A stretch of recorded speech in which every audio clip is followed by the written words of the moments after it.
Oi, cancelados, bem-vindos a mais um episódio do Toblock, podcast para você que é um marginalizado nessa sociedade da grande estrada da informação. Vem aqui ser marginalizado com a gente. Hoje nós vamos ler comentários seus, discordâncias suas e responder, porque aqui a última palavra é nossa, não é, Agatha? Sim, é verdade. Falando em última palavra, Ellie, me conte uma coisa. Você já se recuperou do vídeo que a gente gravou essa semana? Porque assim, gente, pra quem não sabe, já tá no ar o Boletim Toblock 2, que são os nossos vídeos quinzenais para patronos. E nesse vídeo, a gente estava reagindo a esse conteúdo maravilhoso que o Spotnix nos proporciona. O que a gente assistiu? Me conte. Foi o debate trans versus feminista, foi o mais sugerido. Uhum. Mas eu quero te perguntar se você disse quinzenais ou foi impressão minha? Isso foi um trocadilho proposital ou foi sua dislexia vindo à tona? Olha, talvez seja dislexia, mas vamos fingir que foi uma sacada inteligente. Ok, quinzenal porque ao mesmo tempo é semanal para quem ouve episódios como este, que é de graça e só em áudio, mas também é semanal. Eu disse quinzenal ou semanal? A disléxica sou eu, né? Legal. Ou pode ser semanal se você for um patrono no Clube dos 20. Se vocês forem lá em chibolete.org/podcast, vocês vão ver os nossos planos de ser patrono. Vocês vão ver, então, toda semana. Então, vocês vão ver os gratuitos, que são em áudio, vão ouvir, no caso, mas vão ver também os episódios premium, que são em vídeo. E esse foi um deles. E a gente, então, colocou o vídeo do debate do Spotnix e reagiu e deu os nossos argumentos. Você chamou de reação, eu não gosto desse tipo de vídeo de reação, não. Tem um povo que põe lá no YouTube. Basicamente, um vídeo que outra pessoa fez que deu muito mais trabalho e só faz caras e bocas. A gente fez Aham. caras e bocas, mas a gente também deu argumentos. A gente Uhum. respondeu às ideias apresentadas pelas duas. Uhum. A gente ficou mais do lado da trans, mas a gente falou que ela também estava errada. Todo mundo tá errado nesse debate, como a gente disse no episódio 2, né? Uhum. Enfim, foi isso. Mas você já se recuperou? Essa é a minha pergunta, porque eu sei que Tá, você teve uns eu. acessos de cringe.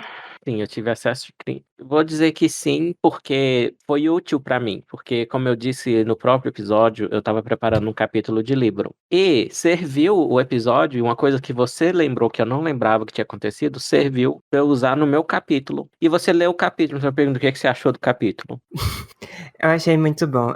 Assim, não só eu achei muito bom, como eu achei incrível como você sim consegue produzir quando você tá sob pressão. Porque quando você não tá sob pressão, ali, você demora Sim. assim um período de 1 a 2 anos pra fazer o que você fez em uma semana, não é verdade? Ou É, quantos dias, na verdade, você demorou? deixa eu dizer uma coisa. Eu não chego ao nível do George R. R. Martin, que é o cara que escreve o Game of Thrones e que tá Uhum. sentando em cima de um volume que ele não liberou há mais de 10 anos. Então eu não cheguei nesse Acontece. nível. Uhum. Porém, quando eu estava voltando ao Brasil, estava morando em Londres, e eu voltei ao Brasil foi em fevereiro de 2017. E eu lembro quando eu estava com um amigo meu lá em Londres, inclusive dentro do ônibus Double Decker lá, eu falei pra ele: Ó, eu tô produzindo um livro meu, vou escrever um livro meu. E até agora o livro não saiu.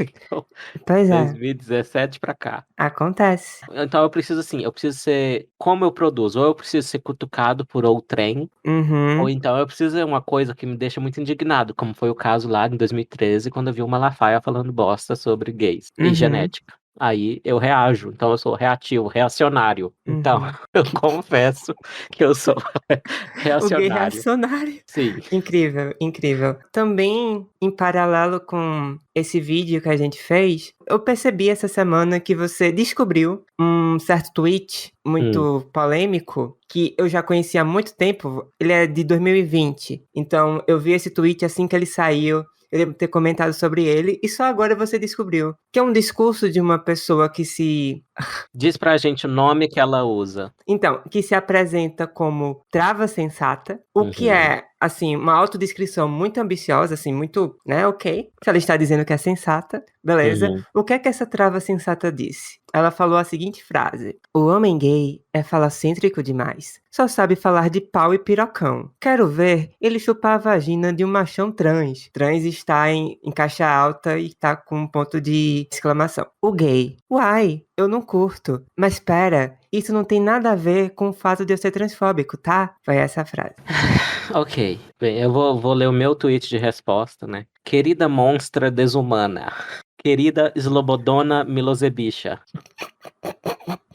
Tirar Da isso onde da veio vi isso? Da onde veio isso? Tá, deixa eu terminar, depois eu explico. Tirar isso da vida do viado é mais cruel que roubar doce de criança. Que o colo do capeta te acolha. Foi meu desejo a ela. Tá, pra quem é muito jovem, tipo, nasceu no ano 2000, pra mim é muito ainda. Na época tinha um ditador, um líder sérvio famoso pela crueldade, e o nome dele era Slobodan Milosevic. Hum, Então, gente, vamos ser criativos, não fica comparando todo mundo a Hitler, não. A história tem uma riqueza de outros tiranos pra gente fazer comparações. E no caso, Slobodana Milosevic é a que quer tirar a rola que os viados querem. a gente comenta muito por alto sobre esse tipo de discurso. Eu vou tentar trazer isso de uma forma mais densa, com um texto pro Chibolete, que sim, eu também estou procrastinando ele. Mentira, eu não tô procrastinando, né? Que eu tenho compromissos antes, entendeu? Eu tenho que editar isso aqui, muitas Uhum. coisas antes.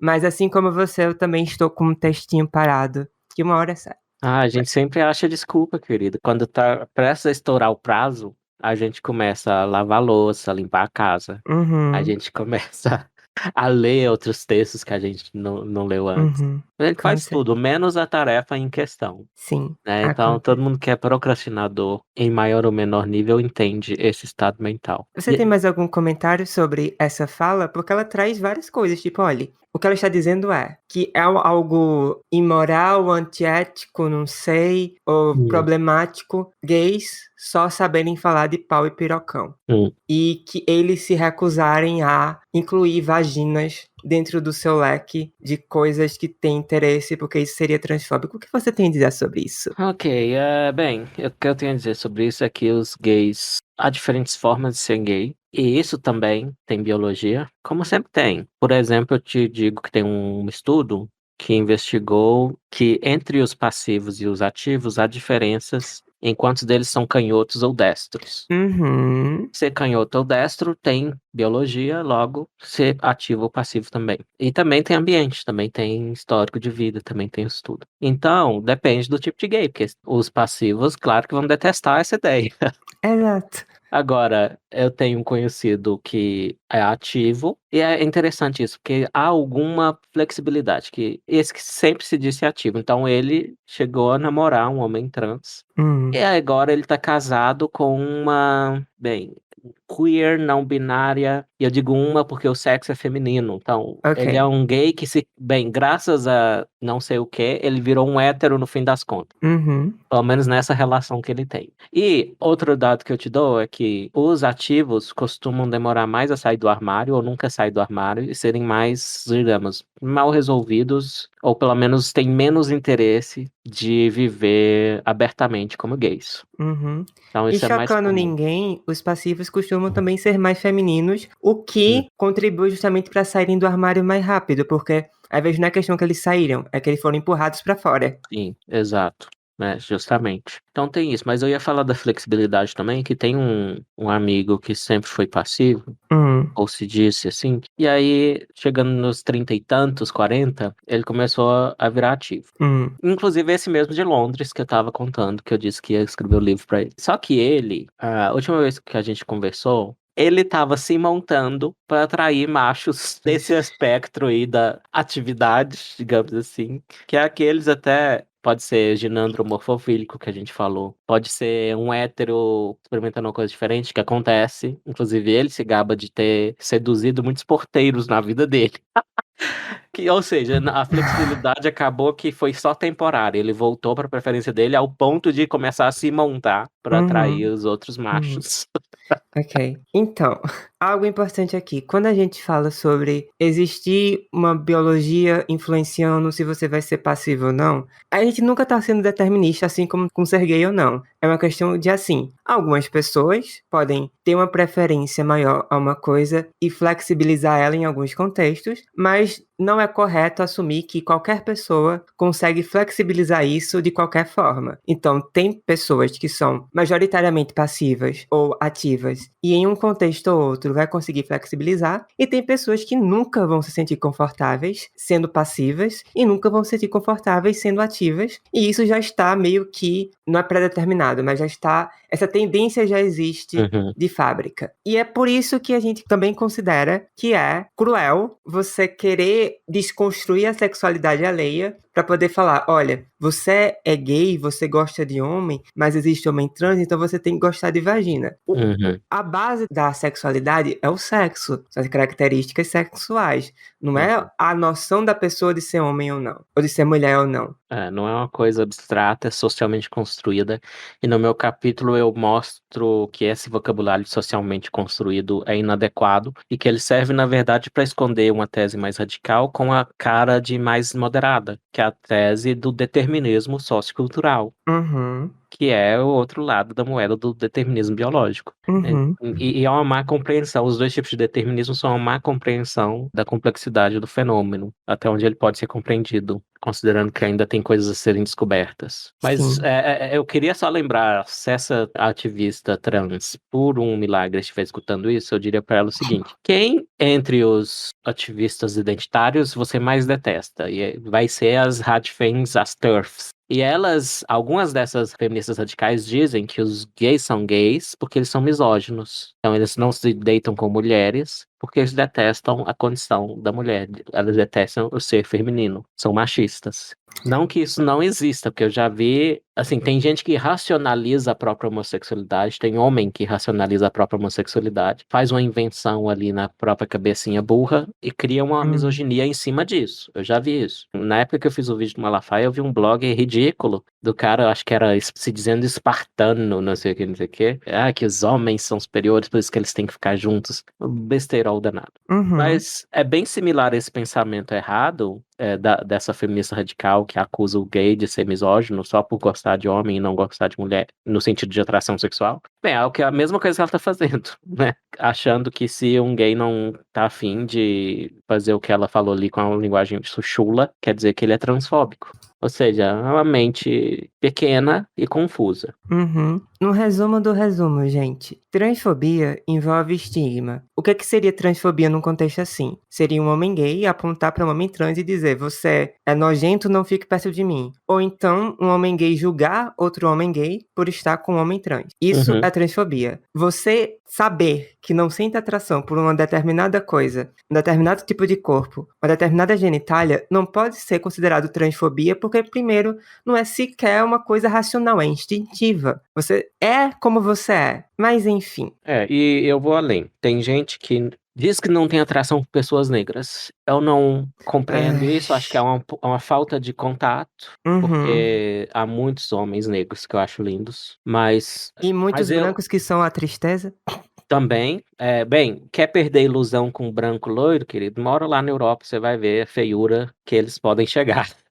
E depois dos meus anos morando na Inglaterra, teve brancos que eu flertei, teve negros, mas a minha preferência, se ela foi transformada um pouco, é que eu gosto mais dos mestiços hoje em dia do que talvez eu tinha esse deslumbramento com os brancos de olho azul, loiros e tal.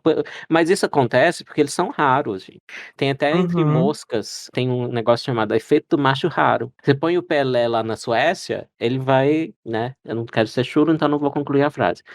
É, mas mesmo assim, eu diria que nem a pessoa que diz que não sente atração por pessoas negras é racista por isso. É verdade que racistas vão tender a dizer isso, Uhum. mas não quer dizer que dizer isso só pode ter racismo como premissa. Mas o que você acha mais provável? Mais A pessoa provável, fala isso, é mais provável que ela fale isso por algum motivo muito, muito, muito específico ou racismo? eu acho que hoje em dia a pessoa não vai falar isso, vai ser uma coisa que Uhum. ela tem pra ela na intimidade dela, ela não vai ter coragem de falar em público. E a pessoa que tiver coragem de falar em público, ela vai tender a ser racista sim, e ela vai dizer outras coisas, tipo, Uhum. esse meu amigo aí, que está se montando ultimamente, ele diz que uma conhecida dele disse que ia se casar com um branco para melhorar a raça. Essa É, pessoa é racista. E ela vai sim. dizer, porque negro eu não acho atraente. Então, Uhum. nesse caso, eu vou dizer sim, ela dizer isso vem do racismo. Uhum. Porque ela dá outras mostras de que ela é racista. Entendi.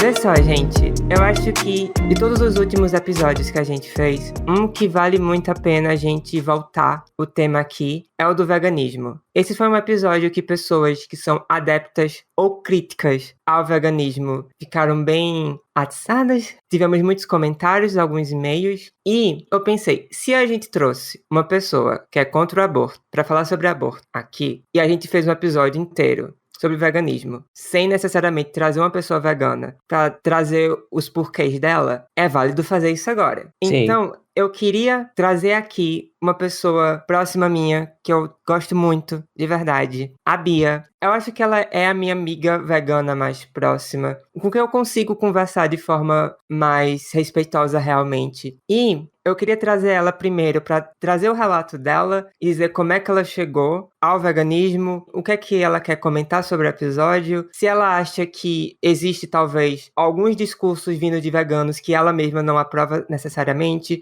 o que é que ela considera como o veganismo idealmente. Antes disso, tem uma coisa muito importante que foi discutida no episódio, que era sobre a própria definição de veganismo, que tanto pessoas que são adeptas quanto as críticas vieram comentar com a gente, de novo falando sobre não considerar veganismo uma dieta. Daí vai se usar o conceito do The Vegan Society, de 1944, foi o Morcego Verde que comentou sobre isso no e-mail, que ele dá a definição de uma filosofia e estilo de vida que busca excluir, na medida do possível e praticável, todas as formas de exploração e crueldade contra animais na alimentação, vestuário e qualquer outra finalidade, e, por extensão, que promova o desenvolvimento e uso de alternativas livres de origem animal para benefício de humanos, animais e meio ambiente. Bia, a partir dessa definição, traga pra gente o que é que você consideraria veganismo idealmente. Então, antes de mais nada, fico muito feliz de estar aqui participando de uma discussão assim, porque eu acredito que isso foi uma coisa que eu até falei pra Agatha. Eu percebo que tem muita coisa sobre o veganismo que só chega na bolha das pessoas não veganas quando são questões colocadas de uma forma muito sensacionalista, absurda, bizarra e esquisita. Como, por exemplo, às vezes a gente vê na televisão um casal que foi preso porque teve um bebê e não estava amamentando o bebê porque se dizia vegano, então o bebê não podia tomar leite materno, né? Ou, sei lá, de ver pessoas que vão se dizer anti-vacina porque a vacina foi testada em animais, ou coisas desse tipo, ou aquelas blogueiras fitness que começam uma dieta vegana e, de vez ou outra, você acaba vendo um story dela com um peixe no fundo, um prato de peixe no fundo.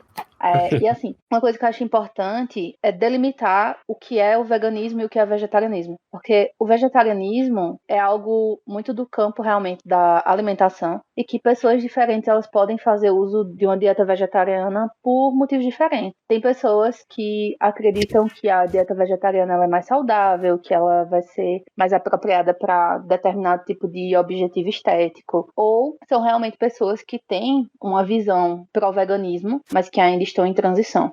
Então, eu acho que é importante delimitar isso, porque às vezes o veganismo é colocado como um ponto de vista radical em contraponto ao vegetarianismo. E na verdade não, eles não são coisas tão em comum assim. Obviamente, uma pessoa vegana ela vai ter uma dieta vegetariana, só que o veganismo não é sobre a dieta, é sobre uma filosofia de vida, como a Agatha trouxe aí a definição, que busca, dentro da medida do possível e do praticável, excluir e diminuir todas as formas de sofrimento animal possíveis. O que significa? Significa que durante toda a minha vida e existência agora eu sempre vou andar olhando para o chão delicadamente para evitar matar qualquer tipo de formiga? Não, mas significa que, por exemplo, na minha casa eu vou tentar encontrar formas de fazer com que o mínimo de insetos entre na minha casa, para que eu precise matar o mínimo de insetos, sabe? Quer dizer que se aparecer um rato dentro da minha cozinha eu vou deixar ele comer lá junto com a gente porque eu sou pró-vida do animal? Não, mas existem estratégias de retirada desse animal e etc. E principalmente de evitação desse animal chegar dentro da minha casa. O veganismo, ele embora tenha muito mais assim furado a bolha da discussão vegana no mundo relacionada à alimentação, o veganismo está em outras práticas muito mais sutis do dia a dia, como colher um sabonete com base na observação de se a glicerina dali é animal ou vegetal, ou escolher melhor que tipo de produto você compra a partir de qual tipo de colorante eles utilizam. E assim, eu escutei o episódio de vocês, eu acho que tem mais de 2 semanas, acho que tem 2 semanas na verdade, então eu já não me lembro perfeitamente assim de cada detalhe, mas tem algumas coisas que eu queria levantar aqui para nossa reflexão, que são as seguintes. Primeiro, é um debate muito grande sobre coisas muito, muito específicas, do tipo, tá, e se entra uma barata na sua casa, o que é que você vai fazer? E assim, eu acho que não é produtivo a gente falar sobre cada um desses detalhes, porque isso seria uma forma muito utilitarista de tratar do veganismo. E o veganismo ele não é uma questão utilitária, ele é uma questão ética. Ah, mas e a abelha? A abelha sofre, ela não sofre, ela dá o mel, ela não dá o mel. O ponto é o seguinte, se dentro da nossa perspectiva ética a gente busca ver os animais e deixar eles seguirem o fluxo natural deles sem que a gente intervenha nisso, é isso que a gente vai fazer, entendeu? Eu não tenho altas propriedades sobre biologia para, por exemplo, dizer assim, se todas as pessoas do mundo fossem veganas, o CO2 da nossa atmosfera ia diminuir em tantos por cento. Eu não vou por esse mérito. O veganismo também é algo que você se torna adepto por motivos diferentes, mas normalmente os motivos que vêm e que colam realmente para a vida da pessoa é quando ela entende isso enquanto um compromisso de amor pelos animais e pelo meio ambiente. No meu caso, eu foco muito mais na questão animal, por uma questão de empatia mesmo. Quando é que eu começo a me questionar sobre as minhas práticas? Veja, eu sou de origem de uma cidade muito no interior do Nordeste, e essa cidade ela tem a sua renda popular muito baseada em artesanato de couro e aço e de produção de queijo, laticínios e carne. E sempre foi muito natural para mim chegar no quintal de casa e ter estendido lá umas varetinhas carne de sol para secar. Sempre foi muito comum ver a minha mãe ou a minha avó matando uma galinha no quintal, ver o sangue escorrendo da galinha. Só que eu, mesmo criança, eu já me senti extremamente desconfortável com tudo aquilo que me fazia perceber que o que eu estava vendo era um animal. A carne estirada na vareta não me fazia perceber que era um animal. Eu pensava, carne é um alimento. Uhum. Mas quando eu via a galinha, que era aquela mesma galinha que todo dia eu ia lá e colocava milhinho pra ela, e eu ouvia os gritos dela, ela se debatendo e o sangue dela descendo, isso mexia comigo. E existe toda uma questão cultural e de superstição, que as pessoas dizem que se tiver uma pessoa perto vendo a galinha sofrer, ela demora mais tempo pra morrer, pode estragar a carne, várias coisas. Então sempre acontecia isso, sabe? De, olha, Bia, fica longe porque agora eu vou matar uma galinha. E eu vi essa galinha sendo tratada dentro de casa. Não é uma prática de, vou no mercado, compro um peito de frango embalado em plástico no isopor. Não, eu via essa galinha sendo tratada na cozinha. Depois de ser morta na cozinha, eu tava lá secando um prato e minha mãe tava lá tratando a galinha, abrindo a barriga da galinha, tirando as vísceras, colocando álcool na pia de inox, tacando fogo e passando a pele da galinha para tirar o restante da pena. E eu achava aquilo muito esquisito. Mas, ao mesmo tempo, quando a comida estava pronta, estava no meu prato, era como se eu simplesmente não conectasse mais esses dois pontos. Racionalmente, óbvio, é conectado, mas emocionalmente não era. E ao longo da minha vida, eu sempre criei animais que meus pais estavam criando. Então, meus pais estavam criando 20 galinhas para abate. E tinha uma galinha ou outra, aquela que normalmente era a menorzinha, era a mais frágil, que eles deixavam ela meio de lado, porque imaginavam que ela não ia ser tão produtiva tão cedo. E eu acabava meio que adotando aquela galinha. E eu dava nome, eu dava colo, eu brincava. Então, eu acho que pra mim, o despertar, que é uma coisa que a gente chama muito dentro do veganismo, que é esse estalinho de, porra, isso que tá no meu prato é aquele bicho que eu acho fofinho. Isso aconteceu desde muito criança. E eu acabei por não ter muito interesse por carne que parecia carne. Então, aquela carne que vem com osso, aquela carne que tem mais características de sangue, de pele, tipo coxa de galinha, asa de galinha. Não, eu comia sempre aquela carne que era mais higienizada, entre aspas, visualmente falando, ou aquela mais industrializada, tipo calabresa, mortadela, peito de frango. Mas, assim, era uma coisa que acontecia muito naturalmente pra mim, e até então eu só era uma criança frescurenta. Só que, com o passar dos anos na minha vida, eu fui tendo mais contato com essa possibilidade de enxergar aquilo que estava no meu prato como uma vida, e como uma vida que sente, sabe? Não é, a planta. Eu quero abrir um parênteses aqui para dizer, uma das coisas que mais me deixam desmotivada a escutar as pessoas discutindo sobre o veganismo do ponto de vista contra o veganismo ou de crítica ao veganismo, é que as piadas são batidas demais. Sim, Então, tipo, aquela de que a planta também sofre. tipo isso, sabe? É meio Uhum. cansativo, assim. É aquele momento em que eu vou, tipo, nossa, o tio do pavê tá na minha frente. Mas, assim, a gente respira e segue, né?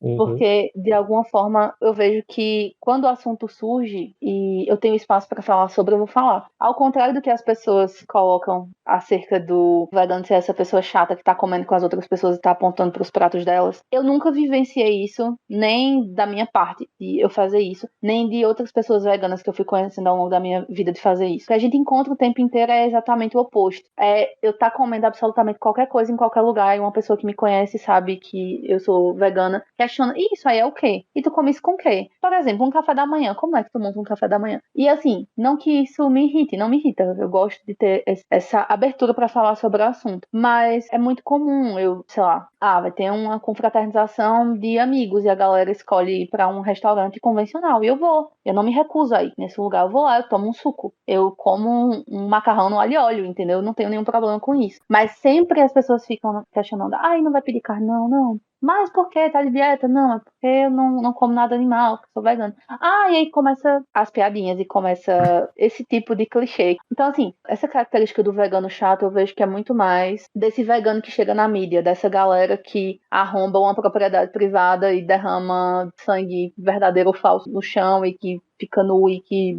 sabe, essas coisas e que chegam dentro de um Burger King e quebra as coisas. Isso é uma parcela muito pequena do que é ser vegano e muito Uhum. errada, no meu ponto de vista, e que vai muito contra tudo que eu acredito de modo geral, para além do veganismo. Tu ia falar, Eli? Muito bom, Bia. Bem, eu tô vendo que você é uma pessoa sensata. E uma das coisas que a gente falou num episódio aí, que um sinal de que uma pessoa pensa por si própria é que ela tem crenças surpreendentes para qualquer grupo em que ela pode ser estereotipada. E Uhum. dá para ver pelo pouquinho que você já falou que você não é uma vegana estereotipada e nem uma libertária estereotipada, que é outra posição sua. Então, essa combinação interessante de crenças é o que é Uhum. um sinal de que a pessoa pensa por si própria, que é o seu caso, com certeza. Eli, Sim. interessante, porque você também veio do interior.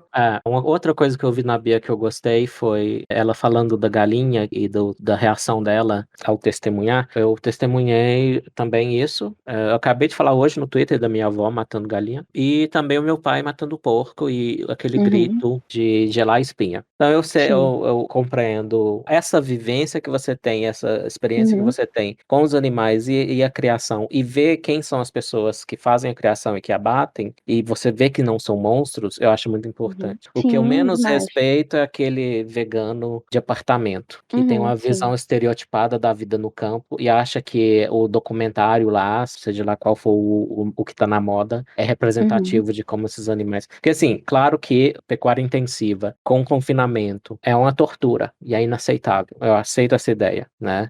Só que não é representativa de como se cria animais Uhum. em sociedades tradicionais, como é o seu caso aí no interior Sim. do Nordeste, e foi o meu caso no interior de Minas. Então, eu testemunhei, eu venho de muitas gerações de pessoas que criam animais, galinhas, vacas e porcos, e eu Uhum. sei como eles tratam. E Sim. então, sobre a definição de veganismo, você trouxe também como estilo de vida. O Morcego Verde, outro ouvinte nosso, tinha trazido, e ele objetou ao meu uso da palavra dieta. Eu Uhum. acho isso um pouco de picuinha, porque o que mais importa não é se a gente chama de dieta.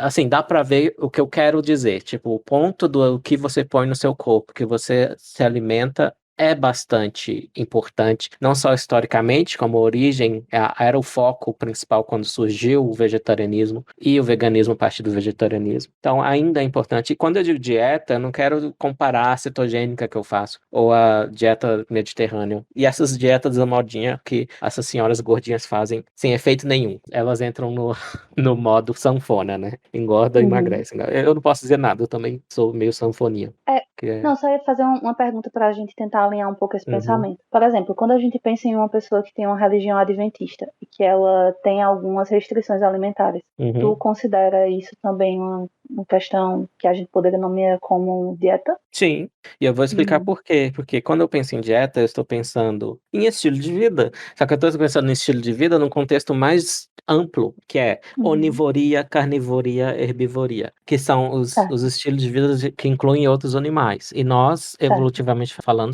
somos onívoros.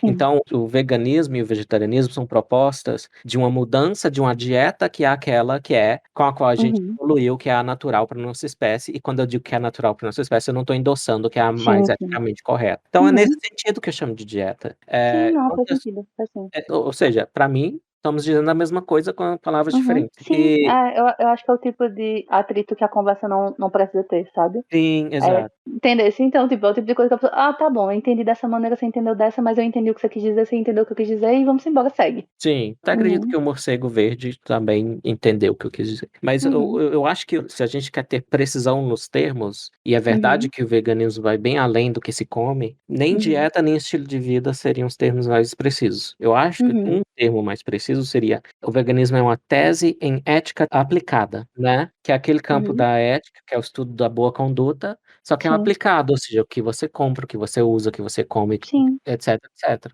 É o seu sistema econômico. Uhum.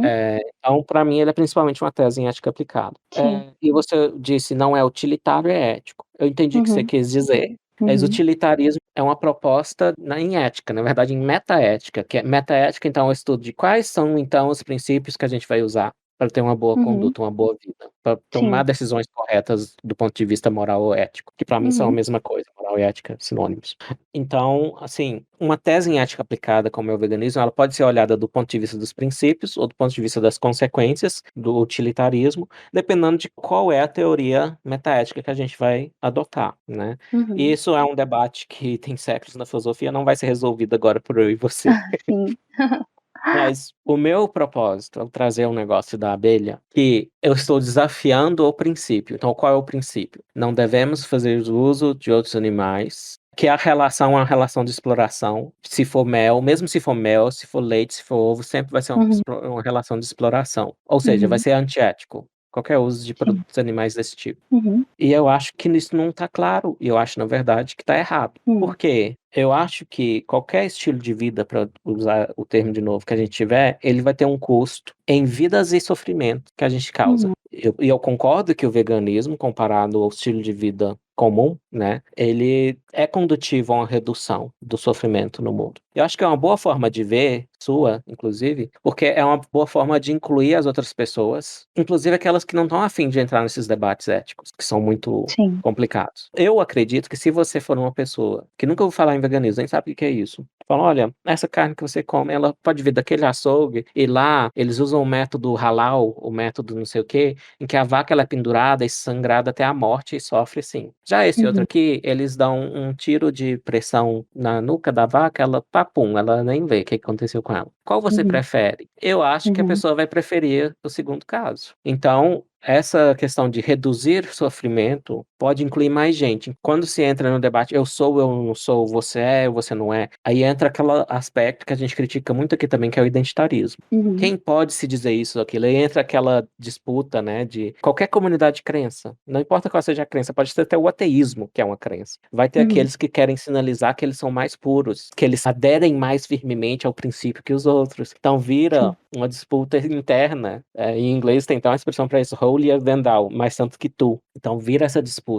Mas acho que eu tô Uhum. falando mais. Se você quiser responder alguma coisa que eu disse, já fica à vontade. Eu tô pensando bastante sobre algumas coisas que tu falou. Pode falar. Que bom. Então, só para terminar meu ponto sobre o custo, que eu aleguei o seguinte, que há um custo em vidas e sofrimento em qualquer Uhum. ética aplicada, como é o veganismo. E aqui eu tô falando em quê? Ah, como assim veganismo tem custo em vidas? Bem, a gente precisa da proteína vegetal, ela vai estar mais barata, mais disponível, ou seja, vai ser expandida essa ética aplicada, esse estilo de vida para mais pessoas, se for mais barato você aplicar, né? Eu mesmo, uma das razões de eu não estar aplicando vegetarianismo, que eu aplicava na Inglaterra, é que aqui é muito mais caro. Mas essa proteína vegetal, esses alimentos baseados em plantas, vêm de lavouras e lá não dá, simplesmente não dá para ter toda a agricultura orgânica, sem defensivos agrícolas, que é o termo politicamente correto dos agricultores para agrotóxico. Uhum. Então vamos usar Certo. agrotóxico mesmo. Então não dá para produzir toda essa alimentação sem agrotóxico. Agrotóxico mata animais. Na Certo. hora da colheita, na hora de semear a lavoura, você vai estar sempre ali atropelando ratinhos. Ou seja, Certo. existe um custo em vidas e em sofrimento também no veganismo. Ele pode ser menor, Claro. mas ele existe. Então, às vezes, uma pessoa que vê o veganismo pelo ponto de vista do princípio, ela ignora essa parte. Mas se você vê pelo ponto de vista que você estava vendo de redução, aí é até muito mais complicado, que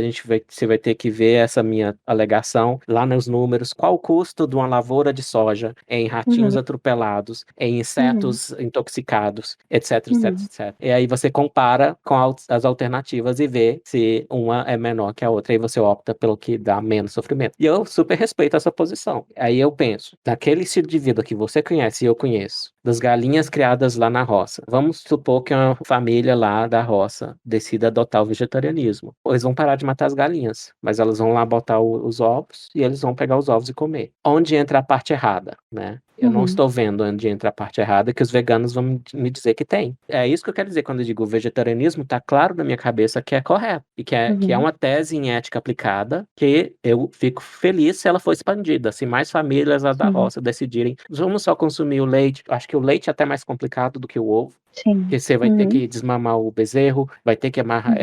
Envolve uma certa frieza ali com o bicho. Já o ovo é mais comparável ao mel que eu falei, né? E há uma troca, a galinha ganha e você ganha com o ovo, e a galinha ganha proteção, ela ganha uma boa vida se você tratar ela bem. Então, onde entra a parte errada? Esse é o meu ponto. Para mim, o veganismo é implausível por essa razão. Porque eu vejo formas de viver até lá. Eu imagino a minha própria fazenda da minha família, um sítiozinho lá no interior de Minas. E, como eu considero o vegetarianismo correto, mas eu não pratico, digo que é o meu catolicismo, eu brinco assim, eu vejo como viver de uma forma correta dentro do vegetarianismo. Já dentro do veganismo, eu me vejo uma pessoa sofrendo com uma tese radical que vai me dizer que se eu comer ovo hoje, eu tô sendo cruel com as galinhas que eu crio e dou milho, eu dou alguma coisa para elas. Ou, mesma coisa se eu consumir o mel lá da abelha jataí, que é uma abelha sem ferrão nativa do Cerrado, se eu criar elas lá em casa e pegar o mel uma vez por ano. Então, por isso, eu acho o veganismo implausível. Agora, o vegetarianismo plenamente plausível. Pode responder. Mas tu entende que o vegetarianismo, até pela etimologia assim da palavra, não caberia a questão do ovo, do leite e do mel, porque seriam bases vegetais. Esse não é nem o ponto, assim, sabe? Mas só pra gente refletir. Porque eu entendo que o que você tá querendo dizer é que o que você considera que é um posicionamento vegano é esse posicionamento, por exemplo, de estar questionando o ovo, questionando o leite, questionando todas essas outras coisas, né? E o vegetarianismo seria algo mais centrado realmente na redução. Mas, por definição, não seria esse o caminho. Antes de mais nada, eu quero dizer o seguinte: sem dúvida, sempre vai haver alguma intervenção na vida desses animais, porque, enfim, nós somos criaturas aí que nos espalhamos aí no mundo a partir da nossa evolução. E no momento em que a gente constrói uma cidade, por exemplo, a gente já está mexendo com o ecossistema, enfim. Que, inclusive, eu acho que isso nem deve ser considerado algo fora do ambiente, assim. As pessoas têm essa ideia de, não, meio ambiente é uma floresta. E uma cidade não é um meio ambiente, como se também não fosse parte da construção de nós que somos animais. Mas assim, outro ponto daí. O que eu acho que é importante a gente pensar é o seguinte: tá? Quando eu falo sobre tudo isso, eu quero dizer que eu, Bia, vejo dessa maneira. É o meu veganismo, certo?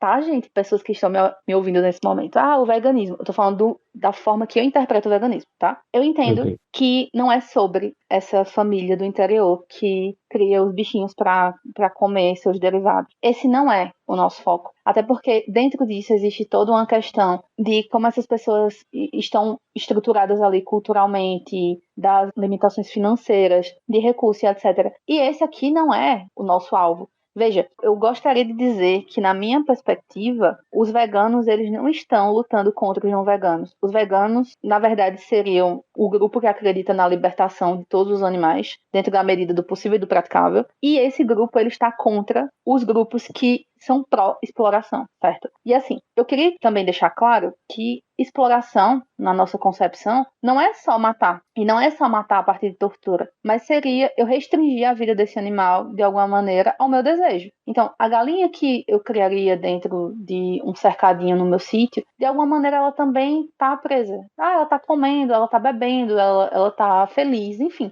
Ela pode estar feliz, da mesma maneira que a gente pode...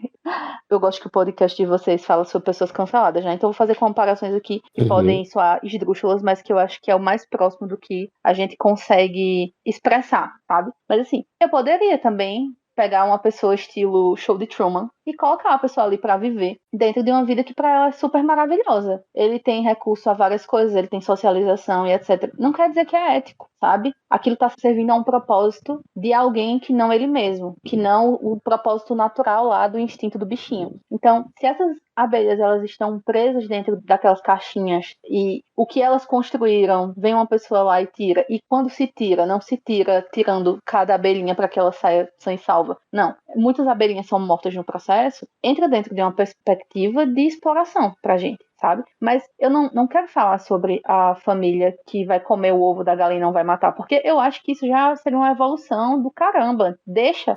Se tem família parando de comer a galinha pra comer só o ovo, deixando de matar a vaquinha pra tomar só o leite, vão, galera, vão, só vão. Não vou. Meu debate não é com vocês. O meu debate, na verdade, é em prol de uma conscientização das pessoas sobre, por exemplo, o tamanho do impacto que uma pecuária como a do Brasil tem na vida de inúmeros animais. Porque quando você diz assim, sei lá, a gente tá numa plantaçãozinha aqui de soja e quando a gente estiver tirando a soja vai estar matando os ratinhos e os insetos. Realmente, mas assim, a maior parte da plantação de soja nesse momento tá para pecuária. Então assim, a gente tá matando os ratinhos e os insetos e também tá matando as vacas, sabe? Então seria uma redução muito grande se tivessem morrendo só os ratinhos e os insetos. E antes de mais nada, eu gostaria de dizer que eu não sou uma pessoa contra os agrotóxicos, tá? Porque eu acredito muito que a gente só consegue comida com acessibilidade para certos pontos de um país como o nosso se existe agrotóxico, sabe? As coisas precisam ter uma condição de sobreviver ali a um transporte, etc. Esse não é realmente o ponto. E outra, eu também não defendo um veganismo que ele vai ser imposto para a sociedade através de leis de, pronto, a partir de agora quem matar uma galinha vai ser preso. Não é esse meu ponto. O meu ponto é algo que a gente possa, de fato, aos pouquinhos, através de discussões como essa, e levando a informação para que mais pessoas possam, talvez, despertar, sabe? Porque eu parto de um princípio, e eu acho que talvez a palavra princípio entra bem, assim, em como eu percebo o veganismo na minha vida, que é o seguinte, eu sou um ser humano, sou um tipo de animal, e diferentemente dos outros animais, eu tenho a capacidade de escolher certas coisas. Eu, dentro da minha capacidade de fazer escolhas, eu posso estar reduzindo o impacto da ação humana na vida de outros animais. Por exemplo, vocês podem pensar assim, e se todo mundo do nada ficasse vegano e só soltasse os bichos que tem por aí, ia dar certo? Não ia dar certo, porque a quantidade de bicho que tem, de galinha, de vaca e tudo mais, tá dentro de uma produção que foi feita ali em larga escala para pecuária. As galinhas, elas não se multiplicaram, levando em consideração, sei lá, raposas que poderiam comer elas, porque elas estavam lá dentro de galpões, sabe? Eu entendo quando você diz assim,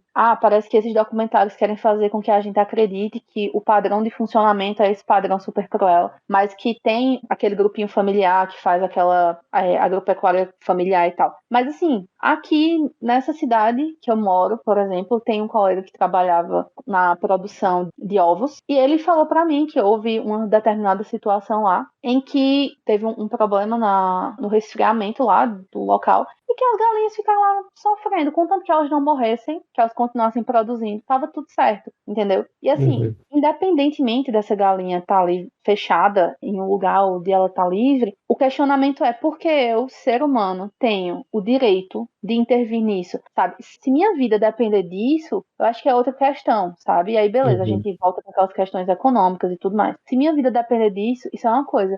Mas será que é necessário para vivência, para a vida de um ser humano? O mel, será que é necessário para a vida de um ser humano uma carne de crocodilo, sabe? Será que é necessário para a vida de um ser humano que existam inúmeros animaizinhos aí presos nesse momento sendo criados para abate? E uma coisa que a gente costuma dizer também é o seguinte, não estou falando desse caso ideal de uma agropecuária familiar que você vai lá e não vai mais matar as galinhas só comer o ovo, tá? Tô falando do que realmente existe enquanto maioria. É o seguinte, na agropecuária ninguém sai vivo, sabe? A vaquinha vai dar leite e no momento em que ela não tiver mais condição de dar leite e que não tiver mais como fazer intervenções nesse corpo dela para que ela consiga produzir leite através de produção de filhinhos e apartamento de filhinhos, ela vai ser morta também, sabe? Não existe um asilo de vaquinhas idosas na agropecuária, entende? Tem outras questões, por exemplo, que a gente tenta debater que se refere a animais domésticos, cachorro, gato, que são animais que evolutivamente acabaram se tornando meio que dependentes da gente. Então, por exemplo, Sim. eu tenho 2 gatinhos e eu compro ração para eles e a ração deles é ração de carne. E essa carne vem de onde? Vem dos restos da agropecuária. Mas o que é que eu posso fazer? Eu vou deixar os animais morrerem, animais que só existem por responsabilidade nossa humana, da gente não castrar, por exemplo? Não. Então, por enquanto, isso é um ponto em aberto, assim, no veganismo, que é, a gente vai continuar alimentando esses animais, a origem dessa ração é de restos da agropecuária, mas vamos ter aqui o compromisso de castrar nossos animais, de não colocar os nossos animais para se reproduzir, para que, quem sabe, a longo prazo a gente consiga ter um impacto na reprodução desses animais, sabe? Na superpopulação desses animais. Eu não sei se as coisas que eu falei se conectaram com o que tu disse, porque eu sou uma pessoa que viaja muito. Eu pego fios e vou pra vários. O L é daí pra pior, tá? Primeiro que eu sou parecido, e segundo que eu acho que você fez bons pontos, sim, e algumas boas respostas a pontos que eu fiz antes. Mas eu vou responder só 2 coisas, e Uhum, aí, pra gente não ficar aqui o dia todo. Sobre o nome, vegetarianismo. Aí você diz, uhum, mas o nome sugere que tem a ver com plantas, né? Vegetais. uhum, Sim, eu concordo. sim, Só que definir palavras pela etimologia é um negócio que dá mais errado do que certo. E esse é um uhum, caso. Por quê? certo. Porque o que faz o sentido das palavras é o uso delas. O uso Uhum, que é soberano sobre o sentido das palavras. E é até um dos pontos do nosso podcast que, por exemplo, o movimento identitário está querendo alterar unilateralmente a definição de racismo, que não é o que é uhum, aceita por todo mundo que usa a palavra. Então, eles querem sim, transformar um preconceito de raça, um tratamento diferenciado, que trata certos fenótipos humanos como superiores a outros e outros como inferiores, eles querem mudar. Então, não é só esse preconceito, essa discriminação injusta com base nele, mas é algo que tem a ver com poder. Então, os negros não podem ser racistas. Eu chamo isso de vandalismo semântico. Por sei. que vandalismo semântico? É igual o vandalismo de monumento mesmo, porque o monumento, quando é assim, pago pela comunidade, tal, um monumento público, há uma certa, pelo menos presumida, concordância do que ele vai ser. E é assim que se constrói o sentido das palavras, pelo uso das palavras. Então, a comunidade dos falantes da língua vão construindo aquele sentido, e aí vem uma comunidade de gente ideologicamente motivados a Uhum, atacar esse sentido já estabelecido para seus próprios propósitos. Por isso que eu chamo de vandalismo semântico. Não estou dizendo que você faz vandalismo semântico, mas o meu uhum, ponto é, se você abrir o dicionário, eu abri aqui o de Oxford, vegetariano está dizendo uma pessoa que não, olha só, o primeiro que tem o foco na dieta, que era o que eu tinha dito antes. A pessoa que sim. não come carne ou peixe, às vezes outros produtos animais, especialmente por razões morais, religiosas ou de saúde. E Uhum, enquanto o veganismo é definido aqui no mesmo dicionário como uma pessoa que não come qualquer comida derivada de animais ou que tipicamente não usa outros produtos animais. Então, o dicionário, ele não existe para dar definições filosóficas completas. E sim. se o veganismo e o vegetarianismo são teses éticas aplicadas, como eu disse, claro que tem versões que devem, Uhum, para quem estuda o assunto, que são mais completas e são propostas teóricas uhum, mais encorpadas do que tem o dicionário. O dicionário ele serve para capturar justamente esse uso que as pessoas que usam a língua diariamente fazem. E o que eu defini no nosso episódio é essa definição corrente. Eu, como biólogo, não aprovo que a teoria da evolução tenha esse nome. Por uhum. quê? Porque evolução no dicionário sugere-se que há uma melhoria. E enquanto não tem nada disso na biologia, é só uma mudança. Interessante. Só que, se eu estivesse dando aula de biologia, eu ia ter que dizer para os meus alunos, olha, gente, o nome é teoria da evolução, não tem nada que eu possa fazer a respeito, até porque o uso já estabeleceu que esse é o nome. Mas não pensem que evolução aqui na biologia tem a ver com esse sentido que vocês usam, que está no dicionário, que é corrente. Então, eu tenho essa Sim, responsabilidade com interessante. o sentido da palavra que é dado pelo uso. E, Uhum. bem, eu só posso Eu posso lamentar abrir um que os... parênteses aqui? Pode. Eu gostei da tua pontuação. Eu acho que realmente há um equívoco da minha parte, no sentido de que, de fato, quando a gente está falando sobre um uso mais recorrente e popular, as pessoas usam a palavra vegetariano para ovo-lacto vegetariano. Sim. Inclusive, tipo, nos restaurantes. Tem opção vegetariana e opção vegana. Mas é bem aquela coisa da bolha, que eu falo muito com a Agatha. Dentro da minha bolha, é tão comum que a gente entenda que vegetariano é, por exemplo, a pessoa que já conseguiu abolir todos os derivados animais da alimentação, mas que, por exemplo, ainda não conseguiu, sei lá, ter cuidados relacionados aos tipos de produto de limpeza que compra, produto de higiene, sabe? Tipo, dentro da minha bolha é como se a gente detalhasse melhor essas definições. Mas, sem dúvida, do ponto de vista popular, o termo vegetarianismo se tornou algo relacionado a não comer Uhum. carne, basicamente. Então, quando eu digo que o vegetarianismo para mim parece correto, plausível, não é que eu tô dizendo, então todo uso de leite, todo uso de ovo tá correto e não tá tendo tortura animal. Eu sei que tá tendo. E por isso que eu digo, pelo menos nas nossas ações, se a gente quer ser ativista da causa, não focar em quem é o quê, qual rótulo a gente põe na gente mesmo, mas focar numa mensagem que seja aceitável para o maior número possível de pessoas, porque aí o benefício vai ser maior. Então, como eu dei no exemplo lá, qualquer pessoa se ouvir, essa vaca foi torturada, essa aqui não foi, você não prefere estimular comercialmente aquele abatedouro que ao menos não tortura ela, eu acho que todo mundo vai aceitar isso. Mas essa é uma questão menor, né? Mas tá aí o meu ponto sobre o uso da língua. Mas tem outra coisa sobre o uso da língua também, que é quando você falou em libertação e exploração. Então, quando a gente pensa no uso dessas palavras libertação e exploração, o E isso não referente. é termo técnico, tá? Isso é a minha forma de me expressar, Sim, queria sim, deixar sim, eu claro também. sei. Não, tudo Tá. bem. Mas é muito usado também, né? O meu argumento do Mel veio do debate com um outro vegano e ele ficava usando essas palavras. E eu falava assim: olha, quando você usa libertação e exploração, e aí você me fez lembrar por que que eu falo da abelha. Que ele fala, porque você tá obcecado com a abelha. Uhum.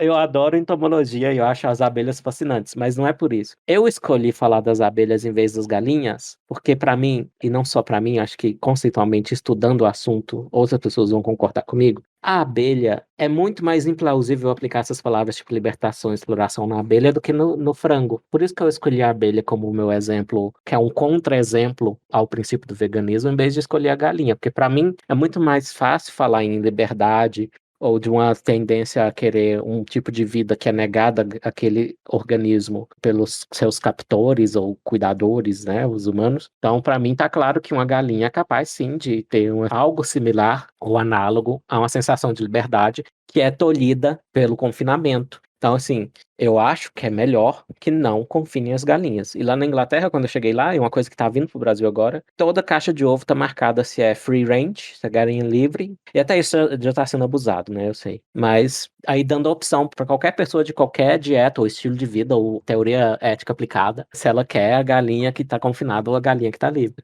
Né? Então as pessoas estão dispostas até a pagar um pouco a mais ao saber que eu prefiro estimular ou incentivar nesse espírito de persuasão, que eu achei muito legal que você falou, que você quer persuadir, não impor. Nesse espírito de persuasão, paga um pouco a mais para estimular os criadores que não, pelo menos, não confinam e torturam com calor ou com frio as pobres das galinhas. Então, assim, eu escolhi o exemplo da abelha porque a abelha ela é um ser, assim, que ela se sacrifica pela colmeia. Se ela ferroar alguém, ela perde parte do intestino, ela morre. Então, isso para mim diz o seguinte: entre os apicultores, são eticamente melhores as técnicas de cultivo ou de cuidado que evitam que essas abelhas piquem. Usam fumaça, e aí falam, estão torturando as abelhas com a fumaça. Mas se a fumaça é o que evita que elas piquem e morram, a fumaça é melhor. Esse outro vegano, que era meu amigo e deixou de ser, provavelmente por causa desse debate, ele ficava insistindo comigo, naquele espírito que eu falei dos exageros, de generalizar, porque o pior é o geral. Ele ficava inventando umas histórias. Eu mandei para um outro biólogo, amigo meu, que entende mais, inclusive. Ele não só é biólogo, como ele se especializou em agricultura e agropecuária. E esse meu ex-amigo vegano ficava insistindo que fazem um monte de tortura com zangões e fazem isso, fazem aquilo. Eu falei, isso é verdade? Você sei que está próximo dos apicultores? Eu falei, não, isso é mentira. Então, assim, eu escolhi esse exemplo porque ele é o mais claro na minha cabeça e Sim. desafia o princípio vegano. Mesmo que eu concorde com a meta vegana de redução de sofrimento, o princípio, que é esse aí que está no dicionário, alegar que é errado moralmente o consumo de qualquer produto de origem animal. Então, esse princípio é desafiado. Não é que eu acho que o mel é necessário, não. Eu estou dizendo que a apicultura é moralmente neutra, se você fizer do jeito melhor possível, evitando, por exemplo, essa questão das ferroadas. Ou, como você disse, que morram abelhas ao extrair mel. Existem 0 técnicas de extração de mel que não matem as abelhas? Eu duvido. E se elas não existem, pode ter uma inovação para que exista. Então, todos esses métodos de criar animais e pegar algum produto deles, seja o ovo, seja o mel, eu acho que é uma meta boa que os veganos e qualquer outra pessoa pode defender. Vamos reduzir, de novo, vamos reduzir o sofrimento, vamos tornar isso menos sofrido para o bicho. Essa coisa de falar em libertação e exploração, meu ex-amigo ficava só mudando qual palavra ele ia usar para a mesma premissa, que é a abelha é um ser que tem capacidades que ela não tem. Ou seja, meio que humanizando a abelha. Porque quando eu ouço que a abelha é um ser que está sendo explorado, que é escravizada, meu filho, a abelha é assim de natureza. Uma colmeia se comporta como um organismo, assim como nossas células estão dispostas a se sacrificar pelo bem do nosso organismo, a abelha se sacrifica pelo bem da colmeia. Quando eu falo pelo bem, não tem nenhuma conotação moral aí, não. Eu não acho que a gente deve buscar a natureza por princípios morais. Mas ao analisar o princípio moral e ético do veganismo, eu acho que esse meu exemplo da abelha, ele desafia ele bastante. É isso. Acho interessante o que tu tá falando. E assim, como eu já falei anteriormente, tem minhas limitações de compreensão do funcionamento dos animais, etc. Mas assim, a minha premissa é muito a seguinte: eu, enquanto um ser humano racional, eu não tenho o direito de intervir. E não importa de que maneira seja, na vida de um animal, a menos que aquilo ali seja de alguma forma para o bem dele, sabe? Exemplo, adoto gatos porque é pro bem dele. Faz mais bem para ele, ele tá comigo e ele me explorando, eu gastando meu salário com ração, do que ele na rua, certo? Uhum. No caso das abelhas, tipo, o ponto não é como é que ela funciona, como ela deixa de funcionar, embora eu acho que seja muito interessante entender isso, sim. Mas eu não entendo isso. E eu prefiro pecar pela ausência de uso, sabe, desnecessário. Ah, nem precisava evitar mel. Eu prefiro evitar do que não evitar e esbarrar dentro de alguma possibilidade de sofrimento para esse animal. Faz sentido pra tu? Faz Tipo, completo sentido. Assim, eu não estou falando nas uhum. suas decisões do que Sim, é sim, correto para você, mas eu estou dizendo assim sim. que está sendo avançada em Uhum, público para as pessoas essa proposta que eu chamei uhum, de tese ética aplicada. Isso uhum, é sim. correto, isso é incorreto. Isso é Uhum, melhor, isso é pior. É isso sim, que eu entendo. acho que o exemplo desafia. Eu já pensei em fazer apicultura quando eu morei na fazenda uns 5 meses, em 2019, Uhum, antes de vir para Brasília. Eu pensei em fazer apicultura e não fiz. Não tinha uhum, nem o dinheiro para investir. Mas se eu fizesse, aí eu ia buscar não fazer as torturas de zangão que esse meu ex-amigo alegou que fazem na apicultura, ou evitar que morressem as operárias na hora da extração do mel. Então eu faria isso uhum, tudo com o propósito de, se eu vou fazer isso, há uma forma eticamente aceitável de fazer. uhum, Enquanto se eu chamasse a mim mesmo de vegano, eu não poderia afirmar isso. Não sem o risco de parecer incoerente, contraditório. uhum. Porque, Mas como eu veja, disse, o sentido do dicionário, o sentido corrente, o sentido de uso do veganismo é que é errado fazer esse uhum. consumo. Tem dois pontos sobre tudo isso que você falou que eu queria comentar. Um é que, sem dúvida, dentro do que for possível, se a gente puder reduzir o sofrimento em um contexto de abate e etc., nossa, eu vou ser super a favor. Até porque eu acho que isso também é um caminho para a conscientização, no sentido de estar desobjetificando o animal. Na medida em que se diz assim, poxa, essa vaca sofre fazendo desse jeito, vamos pelo menos fazer desse outro jeito. Uhum, Quanto mais a gente puder desobjetificar o animal, tirar ele desse lugar de criatura que serve ao ser humano, que também tem uhum, uma certa perspectiva cristã, isso, né? De a Deus fez o homem e os uhum, animais aí para o homem tomar conta do jeito que ele quiser.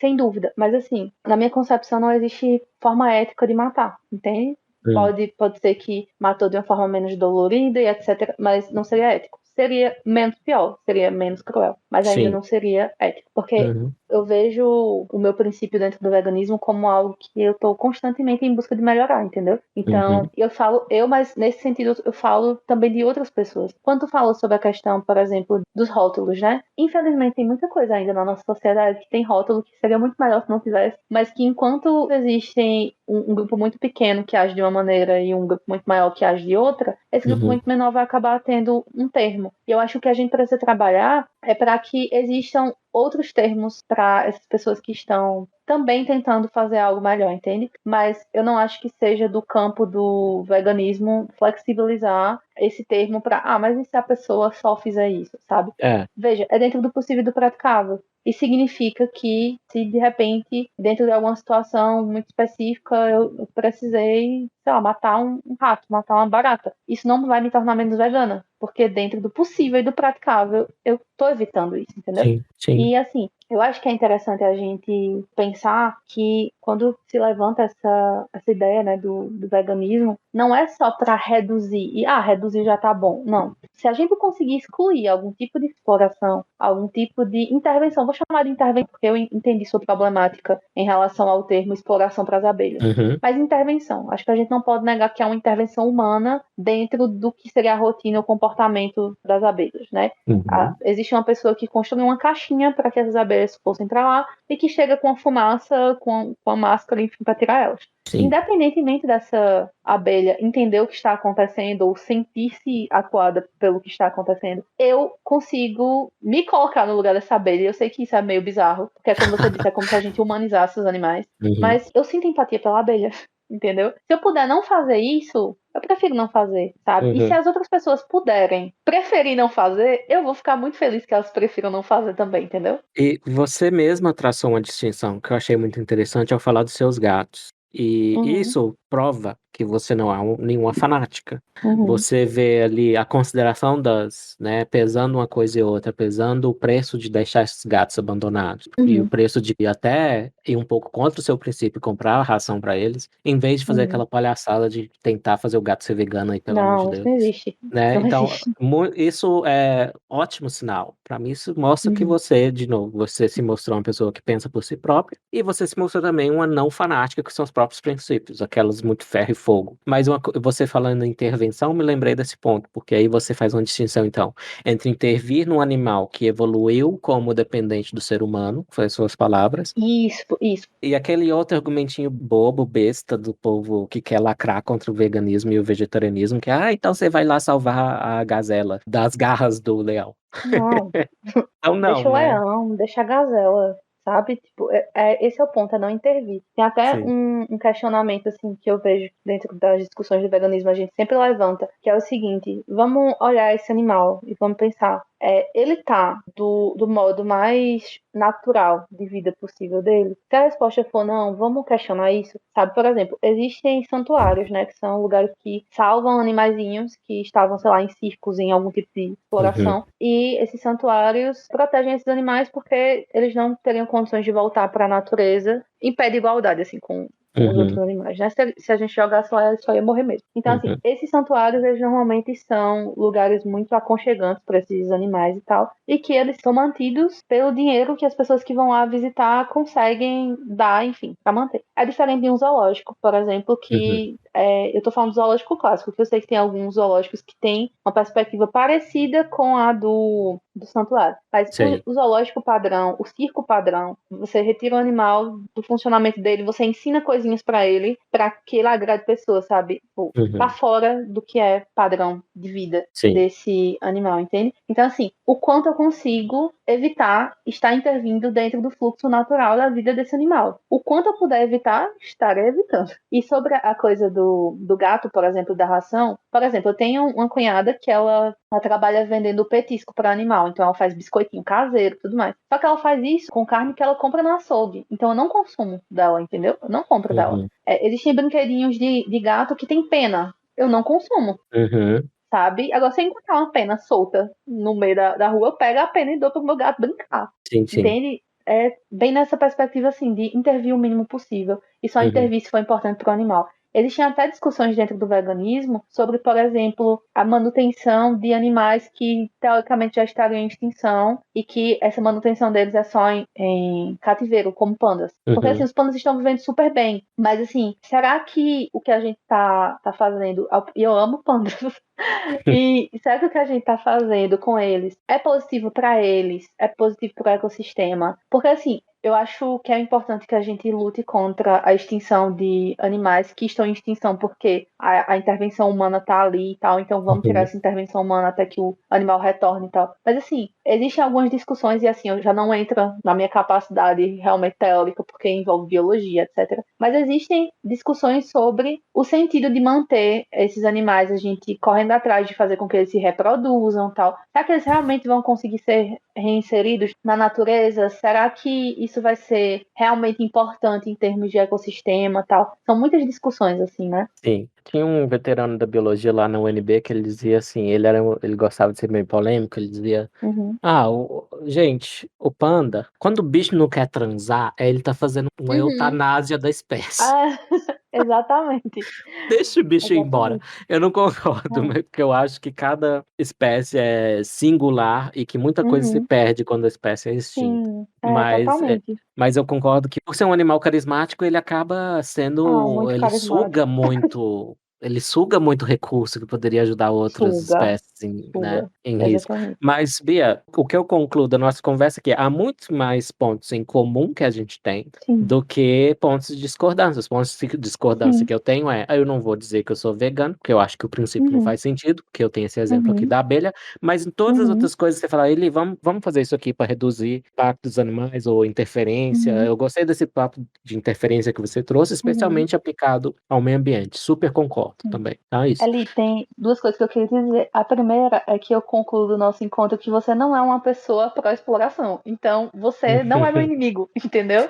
E, Certo. consequentemente, eu não me vejo como sua inimiga. E o outro ponto, eu só queria dizer uma coisa, que vocês tiveram no podcast anterior. Minha gente, vocês têm péssimas referências do que é culinária vegana. Péssimas. Eu mandei pra Agatha alguns canais. Eu disse, eu tô vendo que só chega pra vocês realmente aquilo que virou meme, porque não tem condição, não. E assim, obviamente, o veganismo não é sobre paladar, né? É sobre a Sim. gente, como falei anteriormente, né? Eu podendo evitar uma exploração de um animal, estou evitando. Isso vai fazer com que eu, talvez, nunca mais na minha vida coma um gorgonzola, que, nossa, puta que pariu, não tem queijo melhor no universo do que gorgonzola. Mas eu até dei esse exemplo pra Agatha. Veja, se você tá ali dando uns pegas com o seu parceiro e você ali a princípio você pode ter uma relação sexual com a pessoa e o seu desejo mais intenso daquele momento é isso. Mas a longo prazo você tem o desejo também de não contrair um IST ou não fazer um filhinho. Então Uhum. você precisa parar, respirar, colocar uma camisinha. Pode não ser a coisa mais Sim. gostosa, pode ser mais gostoso sem camisinha. Uhum. Mas é uma decisão que a gente toma com base no que a gente tem enquanto princípio, enquanto objetivo de longo prazo. Então, eu particularmente, eu parei de comer carnes, acho que 2013, 14 mais ou menos, e deixei de consumir todos os outros derivados e ter mais atenção com todo o restante do meu consumo, acho que 2018, 2019 mais ou menos. Uhum. E eu não vou mentir pra você dizer que eu não salivo vendo um comercial de pizza que estica, sabe? Aquele queijo que estica, que a gente provavelmente nem tão cedo vai conseguir uma reprodução assim. Uhum. Mas o meu princípio é mais forte do que isso, sabe? Os canais veganos que eu passei pra Agatha, eles inclusive falam isso. Olha, a comida tem questões relacionadas à memória afetiva, cultural. Então, qual é o problema de eu fazer uma pizza com queijo vegetal? Não quer dizer que vai ficar a mesma coisa. Se eu quisesse a mesma coisa, eu tava comendo um queijo animal. Mas É. que isso possa me dar uma memória afetiva legal, um momento cultural legal junto com os meus amigos. Eu obrigando a Agatha a comer uma pizza de jaca, sabe? Eu acho que é algo assim, sabe, pra gente pensar que talvez existam coisas que a gente possa fazer em prol do que a gente realmente acredita, mas que não quer dizer que vai ser fácil. Quer dizer que a gente vai Uhum. precisar abrir mão de alguma coisa. Eu sou uma pessoa muito emo, muito roqueirinha da vida. Eu adoraria ter uma jaqueta de couro que durasse a minha vida inteira. Mas é contra os meus princípios. Então eu compro um Sim. couro sintético a cada 3 anos e tá tudo certo também. É, esse seu exemplo do sexo é muito bom, porque o projeto iluminista é esse, é aplicar a razão no que a gente faz por instinto, às vezes, ou Uhum, por hábito, por tradição, e ver se aquilo uhum. para em pé ou não, né? Então Sim. você aplicou a razão desde pequena, não só a razão, mas a empatia também. E eu vou Uhum. dizer que tem que ser as duas coisas, porque só a empatia dá errado também, Sim, totalmente. né? Você Então, morre, né? Se você não vai para um nutricionista, você não faz suplementação de B12, você morre. Entendeu? exato. Então, como é que você luta pela sua causa se você tá morto, né? Inclusive, tem uma Aí nutricionista maravilhosa me acompanhando no momento. Quem quiser indicações, pede aí que depois eu passo contato por Agatha. Ótimo, pode passar sim. E vegano que não toma cuidado com essas coisas, tá fazendo experimentação animal, e o animal é ele mesmo. Exatamente. Não Exatamente. é? E assim, uma das minhas grandes motivações para buscar cuidar mais da minha saúde sendo vegana, de verdade, foi justamente o fato de poder ser um exemplo de um vegano saudável que não é aquela pessoa com os olhos fundos, como você falou, Uhum. né? Ou aquela pessoa que só come carboidrato. Antes, quando eu parei de comer coisa animal, eu só tava realmente ali por amor aos animais e tal. Só que depois eu vi que é politicamente importante que eu possa exercer um veganismo com mais responsabilidade em relação à minha saúde e tudo mais. Até pra gente trabalhar pra desconstruir esses estereótipos também que acabam afastando a gente de discussões mais sérias, né? Porque Sim. fica muito nessa ideia. Ah, então quer dizer que a pessoa não vai amamentar o filho, Uhum. sabe? Essas É, coisas. exato. E aí eu até desafio aquela definição do dicionário que falou que o vegetariano pode ter razões morais, religiosas ou de saúde. Talvez as religiosas possam ser vistas como separadas das outras, mas eu não vejo a de saúde como separada da moral. Cuidar de você mesmo é Faz moral, sentido. é ético. E se Faz você está sentido. defendendo princípios de defender seres vivos, seres sencientes, seres até, Uhum. né, você é um deles. Me Tá? defenda. Exatamente. Então, Que eu me cuide. se É. cuidar é ético, gente. Não Uhum, é sim. separado do resto. Então é isso. Muito É. obrigado, Bia. Eu que agradeço ali, Agatha. Muito obrigada pelo espaço. E tamo junto. É Meu isso. Deus, eu tô em silêncio há uma hora. Eu vou te dizer um negócio. Eu tava muito na dúvida qual seria o debate que teria mais risco de explodir, se seria aborto ou veganismo.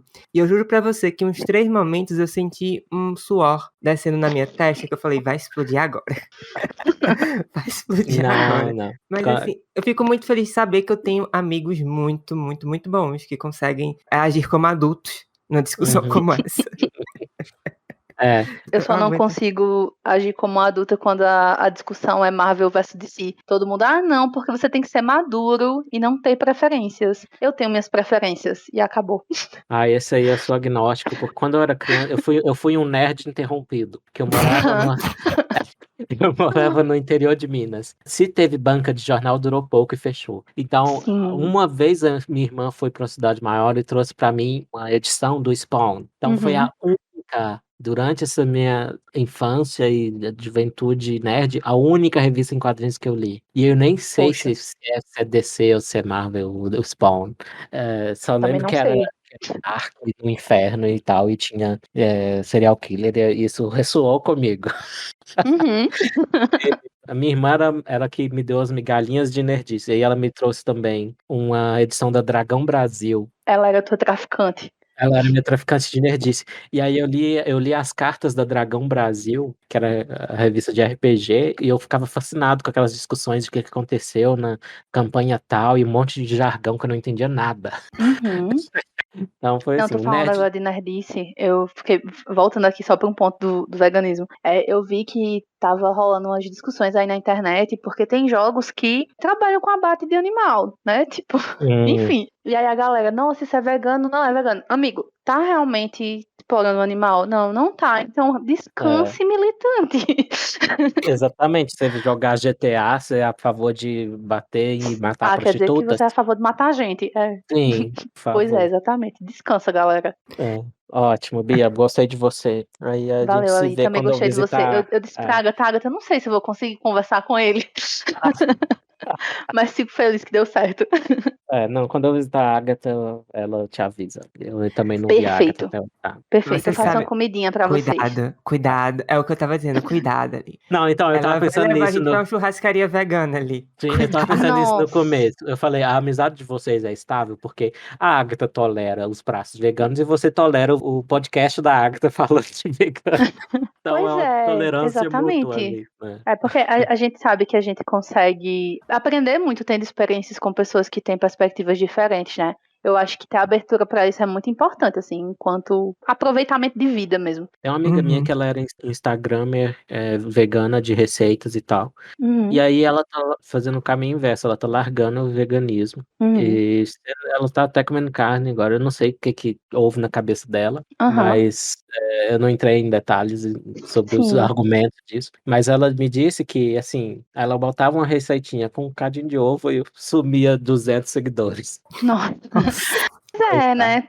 Eu, particularmente, eu busco seguir só as pessoas que trabalham com culinária vegana, porque de que adianta eu passar à vontade se eu não vou fazer, entendeu? Mas ela vai acabar ganhando seguidores de outro nicho, né? De alguma maneira. Eu tava até falando pra Agatha, quando eu tinha visto o podcast de vocês, que é o seguinte: acho que é válido pensar assim, que pessoas diferentes entram no veganismo por motivações diferentes. Quem entra no veganismo por modismo ou por achar que vai ser bom pra sua saúde, mesmo que você não tenha um acompanhamento profissional, essa pessoa não vai sustentar. Às vezes, quem entra por motivação religiosa também não, porque às vezes você é uma pessoa super cristã, mas você tá transando antes do casamento e tá comendo mariscos e tá tudo certo, né? Mas eu acho que quando você faz isso por amor aos animais, assim, de modo geral, realmente você conseguir olhar pra uma barata, ter medo da barata e ao mesmo tempo pensar, meu Deus, eu não quero matar você, desgraçada, vai embora. Eu acho que isso se sustenta mais. Devia ter o repelente instantâneo. Pra ela fugir. Eu quero isso aí pra tem gente, tá? um... Eu quero um repelente pra gente. Tem algum? Vocês têm algum pra recomendar? Olha, tem um. Nossa, eu esqueci como é que se chama. É um aparelhinho que parece tipo um cabo de vassoura. Que na ponta dele ele tem como se fosse uma mãozinha que serve pra você captar insetos. Eu preciso ter um desse, mas eu ainda não adquiri. Enquanto isso, eu ouvi dizer que folha de louro é bom pra espantar baratas. E como barata é o animal que eu tenho mais dificuldade de lidar, eu realmente mato. Porque ou eu mato ela, ou ela vai me matar do coração. E eu mato com muita tristeza. E aí eu tô espalhando louro, folha de louro, atrás de todos os meus móveis. Porque tem alguma coisa aqui na minha região que faz aparecer, vez ou outra, uma baratinha. Mas passou. Aqui tem umas pequenininhas de apartamento, agora tá tendo isso. Elas estão se Chatinha. miniaturizando. Como a casa é pequena, a barata é pequena. Tudo compactado. Zipada. Zipada. Barata zipada.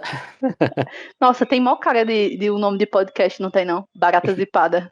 Era o outro que poderia ter sido, mas a gente quer responder, né, esses fanatismos de ativismo, então por isso chama Tutoblock. Até porque a Sim, gente tá nossa, eu block acho mesmo. ótimo. Eu acho ótimo. Acho Eu que é bem a preciso, nossa inclusive, cara. ver o episódio de aborto de vocês. Eu tô muito curiosa. Espero que você Uhum. goste. Sim. Que fofinho vocês Ok. dois. É incrível, eu tenho pensado em um monte de coisas. Eu vou pontuar umas coisinhas aqui pra perguntar, mas vocês já foram tão longe, tão longe. Uhum. Eu tenho, ser sincera, eu tenho algum arrependimento em coisas que eu deixei de falar naquele episódio. Por exemplo, a gente focou muito em questão de comida, sendo que realmente, como Deisiane falou, se eu tô numa loja de cosméticos, eu tô olhando pra duas bases. Uma delas, eu sei que foi testada em animais, e a outra não foi. É lógico que eu vou comprar que não foi. Ponto. Uhum. Ninguém precisa ser vegano, qualquer coisa, Sim. pra perceber que essa é a melhor escolha. Beleza. Uhum. E aí no começo você falou sobre vacina. Por exemplo, na questão do cosmético, eu posso escolher. Mas na questão Sim. da vacina, qual a sua postura? Tomar, né, bicho? Porque é dentro do possível e do praticável. É possível eu ter acesso a uma vacina que não foi testada em animais, segurinha, bonitinha? Não, então eu vou tomar. Eu preciso continuar viva pra continuar defendendo aí os outros animaizinhos também, né? Que eu Então é meio que saiba, nessa ideia. a de mRNA deve envolver somente cultura de célula e não animais. Falando em cultura Interessante. de Sabia não. célula, tá? Falando nisso, tem outra Uhum. coisa que é o A seguinte. carne de E essa, laboratório. essa tecnologia, qual é a sua opinião sobre ela? Falem aí. Depende de como é que ela é feita. Eu vi que tem uma que parece que. Não sei se ela já foi feita ou se ela tá pra ser feita. Que. Eu não, olha, gente, eu tô confundindo as informações, não considero fake news. Porque eu não sei mais o que eu peguei enquanto informação e o que eu peguei enquanto discussão hipotética do que seria ideal, tá? Eu vou falar como uma discussão hipotética do que seria ideal. E posso estar sendo muito burra biologicamente, repito, não é minha área. Relaxa. Mas, por exemplo, se a gente vai lá, pega um franguinho feliz da fazenda feliz, da família feliz de ali, como ele deu o exemplo, e nessa peninha que caiu, dá pra tirar ali o DNA pra fazer essa cultura de célula, isso aqui seria o ideal, porque não teria nenhum tipo de mal-estar pro bichinho. Mas ainda assim, se fosse algo que fosse feito com um franguinho, de ir lá pegar um troço desse franguinho, para que isso levasse uma alimentação para as pessoas que deixam elas mais confortáveis nesse lugar de, já é um alimento que eu conheço e tal, sem que o sofrimento animal estivesse sendo propagado, sou total a favor. É questão de redução de danos, entendeu?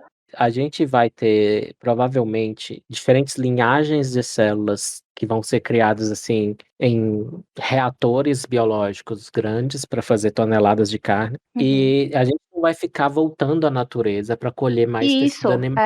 exatamente. Não, mas era essa a informação que eu tive, só não com essas palavras bonitas. Que seria É. pego uma vez e ia, sei lá, Isso, ia multiplicado ser. várias vezes, né? Eu Aham. achei muito foda. O que eu tinha visto é que já tem um lugar na Europa, não sei que lugar, eu acho que é na Europa, que já Uhum. tem inclusive um restaurante meio que laboratorial disso. De um tipo de carne assim, que tá sendo lá vendido, fazendo os pratos para as pessoas, e ou é num custo muito baixo, ou é até gratuito, para que as pessoas Uhum. possam ir experimentando e divulgando. É só um ponto aqui, né, que é muito discutido em relação ao veganismo, que é a questão da acessibilidade, do valor. De fato, se você for fazer uma alimentação vegana dentro daquela perspectiva de tentar imitar carne, tentar imitar queijo, realmente vai sair caro, porque são materiais muito mais específicos, a produção, seja em casa, seja fora de casa, em indústrias, acaba demandando um preparo mais difícil. Porque assim, veja, a gente tem aí centenas de anos em que a carne está nesse processo de industrialização. Então, economicamente falando, o aparato está todo aí. E Uhum. então acaba saindo muito barato. Para fazer uma carne vegetal, sei lá, com base em grão de bico e os caralho, a gente não tem esse aparato tão grande. Então, oferta e demanda, isso acaba saindo muito Sim. caro. Mas em termos de matéria-prima, seria muito, muito mais barato. Por isso que eu sempre fico extremamente feliz quando eu vejo uma nova marca trazendo. Tanto é que também é outra discussão dentro do veganismo, que é o seguinte: a Seara, por exemplo, é uma marca que vende carnes, né? E a Seara tem uma linha que é uma linha totalmente vegetal. E aí tem vegano que diz, não vou consumir da Seara porque eu vou estar dando dinheiro para uma empresa riquíssima, não sei o que mata bicho. Já eu compro, bato no peito que compro mesmo, porque eu entendo que é Uhum. uma forma de pegar uma empresa que já é grande e dizer assim, olha, pô, tem público para isso daqui. Sim. Faz Uhum. mais. E assim, nos últimos 5 anos tem aparecido muita opção. E isso tem me deixado muito feliz. Sempre que eu chego em um mercado e eu vejo uma opção ali disponível, eu quase choro de emoção. Porque eu vejo que. Uhum. E aí vem meu lado libertário da coisa, né? Eu não acredito Uhum. que uma mudança assim vai acontecer através de canetada, Estado, lei. Eu Uhum. acredito que isso vai acontecer de forma cultural e através do mercado, sabe? Da Sim. economia. As pessoas vão estar ali gerando mais demanda para aquilo e as empresas elas podem estar se concentrando nesse foco. E não, eu não fico feliz que as pessoas no Brasil estão sem dinheiro para comprar carne, tá, gente? Porque não dá para comemorar a miséria. Mas eu acho que o futuro é esse mesmo. Eu acho que a carne Uhum. de laboratório uma hora ela vai ser mais gostosa do que a alternativa e ela vai Uhum. ser mais fácil de preparar, porque ela Uhum. já vai, né, vai ter engenharia genética. E vai Pois ser mais economicamente viável, porque no sim. final das Sim. contas só vai atingir as pessoas quando atingir o bolso. E Isso. vai aplicar energia direto, porque toda carne é aquele problema que a gente estuda em ecologia, que a energia vai diminuindo conforme você vai avançando na cadeia alimentar, e a menor Uhum. quantidade de energia está lá entre os predadores, né? Então, não, aí você pega, por exemplo, sei lá, energia solar e aplica direto em fazer aquelas. Sim, nossa, legal. Mas a gente já está na era Uhum. de engenharia genética em Sim. alternativas, porque tem o Impossible Burger nos Estados Unidos. Uhum. O que eles fizeram foi. O que faz a carne ser vermelha é o grupamento M. Isso é Uhum. um pedacinho da proteína. É o que faz a hemoglobina ser vermelha também. Então você tem Sei. mioglobina no músculo e a hemoglobina no sangue. E nas duas, a estrutura que faz ser vermelha, que tem o ferro lá, chama grupamento M, com H.